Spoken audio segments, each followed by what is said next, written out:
Assalamualaikum warahmatullahi wabarakatuh. Perkenalkan, saya Bunga Puspita Erina Putri dengan NIM akhir 025. Pada kesempatan kali ini, saya akan mempresentasikan hasil tugas berjudul 24 Hours Food Recall Method for Assessing Household Consumption Literature Review.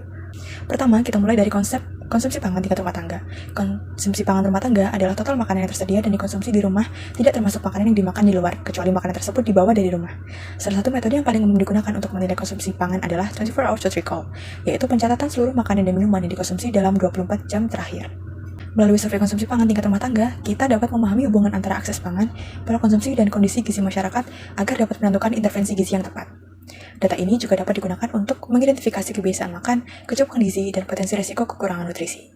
Penelitian utama yang saya bahas berjudul The Relationship Between Diet Quality and the Severity of Household Food Insecurity in Canada, yang ditulis oleh Choi dan Valerie pada tahun 2021. Penelitian ini dilatar belakangi oleh meningkatnya kasus ketahanan pangan rumah tangga atau household food insecurity di Kanada yang dapat menurunkan kualitas diet masyarakat.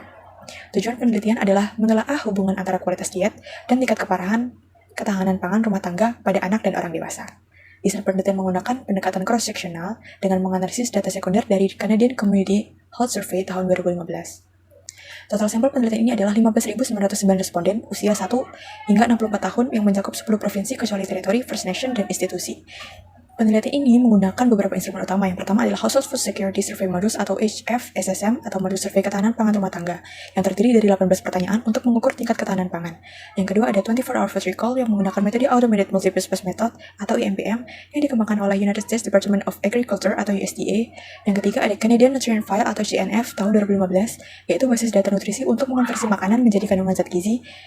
Kemudian kualitas diet dinilai menggunakan Canadian Healthy Eating Index, serta melihat proporsi energi yang berasal dari makanan ultra-processed foods atau makanan ultra-processed. Prosedur pengumpulan data dilakukan melalui wawancara tatap muka menggunakan metode IMPM oleh pewawancara terlatih. Untuk anak usia 1 hingga 5 tahun, wawancara dilakukan melalui orang tua atau wali sebagai proksi. Untuk usia 6 hingga 11 tahun, wawancara dilakukan bersama orang tua.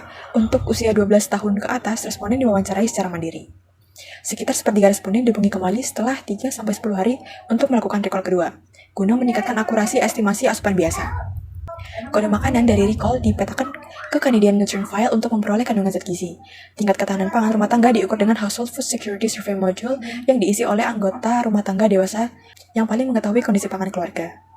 Analisis dilakukan menggunakan sampling weight untuk mewakili populasi nasional, bootstrap weights untuk estimasi yang lebih presisi, transformasi box Cox untuk variabel tidak normal, dan analysis of variance atau ANOVA dengan uji shift serta p-trend.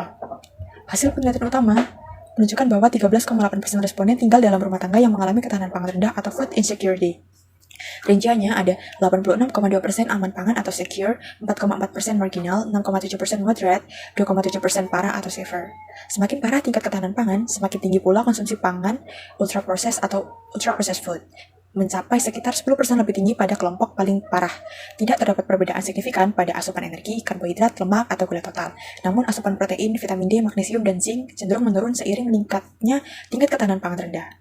Kesimpulannya, ketahanan pangan rumah tangga yang buruk berdampak langsung pada menurunnya kualitas diet masyarakat. Kelebihan dari penelitian ini menggunakan data nasional berskala besar, metode wawancara standar menggunakan IMPM yang meningkatkan akurasi recall, menggunakan 4 level ketahanan pangan sehingga analisis lebih detail, mengkaji berbagai indikator diet termasuk ultra-processed foods dan macronutrient. Kemudian kelemahannya, hanya menggunakan 1 kali 24 hour food recall. Recall kedua hanya dilakukan pada sebagian responden dan juga tidak memasukkan konsumsi suplemen gizi. Selain itu, tidak mencakup wilayah First Nations dan teritori yang berisiko tinggi mengalami kerawanan pangan. Studi pendukung berjudul Household Factors and Gestational Age Predict Diet Quality of Pregnant Women oleh Bukhari dan kolega pada tahun 2021. Penelitian ini adalah studi cross-sectional dengan 403 ibu hamil di distrik Savaligu, Nanton, Ghana Utara. Instrumen yang digunakan adalah kuesioner sosiodemografi, 24 Hours Food Recall, Household Food Insecurity Access Scale atau HFVS, Household Hunger Scale atau HHS, dan pengukuran Mid Upper Arm Circumference atau MUAC. Data dikumpulkan melalui wawancara langsung oleh enumerator terlatih, kemudian dianalisis menggunakan perangkat lunak Statistical Package of the Social Science versi 21. Hasil dan kesimpulan studi pendukung yaitu rata-rata skor keragaman diet ibu hamil adalah 4,4 dan hanya 42,7% yang memenuhi minimum dietary diversity for women. Faktor yang berhubungan dengan kualitas diet lebih baik yaitu pendidikan tinggi, status ekonomi yang baik, rendahnya kelaparan rumah tangga, dan juga ukuran rumah tangga sedang 6 hingga 15 orang, usia kehamilan 20-35 minggu. Kesimpulannya, kualitas diet ibu hamil masih rendah dan banyak dipengaruhi faktor sosial, ekonomi, dan kondisi rumah tangga. Dari kedua penelitian, dapat disimpulkan bahwa ketahanan pangan rumah tangga dan kondisi sosial ekonomi berpengaruh besar terhadap kualitas diet.